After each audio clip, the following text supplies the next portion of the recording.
Supreme court में किन benches ने कितने फैसले सुनाए, रिपोर्ट आ गई, जिसमें बताया गया है कि जस्टिस तारिक मसूद के बेंच ने 18 सितंबर से 20 अक्टूबर तक 600 मुकदमात का फैसला किया है।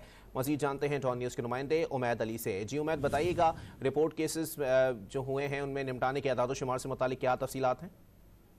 जी देखें, अदालत उज़्मा ने 18 सितंबर से 20 अक्टूबर तक एक माह में 1419 मुकदमात का फैसला किया। ये डिफरेंट मुकदमात सुप्रीम कोर्ट में जो ज़ेर समाअत थे, जिनमें सबसे ज्यादा केसेस जो जस्टिस सरदार तारिक मसूद है उन्होंने निपटाए हैं। रिपोर्ट के मुताबिक जस्टिस सरदार तारिक मसूद के बेंच 2 ने 18 सितंबर से 20 अक्टूबर तक 600 मुकदमात का फैसला किया, जबकि बेंच 2 के मुकाबले में सुप्रीम कोर्ट के 4 बेंचेस ने 819 केसेस का फैसला किया।